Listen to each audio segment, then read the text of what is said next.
राहुल नार्वेकर इथं 5 वाजेपर्यंत होते। त्यांनी मला धमकी दिली असा दावा हरिभाऊ राठोडांनी दिलाय। नार्वेकर मला बोलले, तुम्ही मुख्यमंत्र्यांकडून कामं करून घेता आणि आमच्या विरोधात अर्ज भरता, असं विधान हरिभाऊ राठोड यांनी केलंय। माजी खासदार हरिभाऊ राठोड यांनी नार्वेकरांवर सनसनाटी आरोप केलेले आहेत। संजय राऊतांनी देखील या सगळ्या प्रकरणावरून राहुल नार्वेकर यांना घेरलेलं होतं आणि त्यानंतर हरिभाऊ राठोड यांनी हा मोठा दावा केलाय, मोठा आरोप केलाय।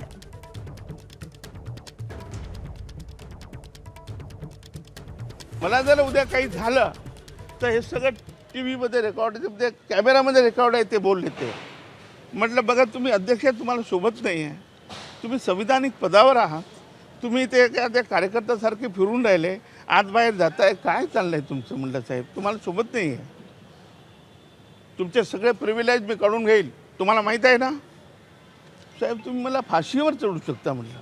मग तुम्हाला हे माहीत आहे ना की मी तुम्हाला फाशीवर चढू शकतो, तरी तुम्ही एवढा पंगा घेता माझ्याशी वगैरे वगैरे बोलले, सगळं रेकॉर्डेड आहे। आम्ही म्हटलं तुम्ही तुमचा प्रयत्न आहे, तुमचा भाऊ, तुमची बहीण आणि तुमची वहिनी त्यांना अनोपच तुम्हाला करायचं आहे ना, याच्यासाठी तुम्ही अशा धमक्या देत आहेत। मला ते भेटले, तिथे म्हणाले काय राठोड तुम्ही मुख्यमंत्र्याकडनं सगळं कामं करून घेता आणि इथे तुम्ही फॉर्म भरता का माझ्या विरुद्ध, आमच्या विरोधात? सगळ्यांना त्यांनी असा थोपवण्याचा प्रयत्न केला।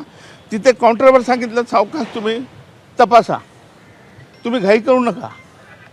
त्यांना सांगितलं एरझारे मारत होते, 2 तास ते इकडे होते, 5 वाजेपर्यंत इथे होते, 5 वाजेच्या नंतर इथेच बसले होते ते गाडीमध्ये। त्या काउंटरमध्ये मला धमकी दिली त्यांनी, काय राठोड तुम्हाला सिक्युरिटी कोण दिली?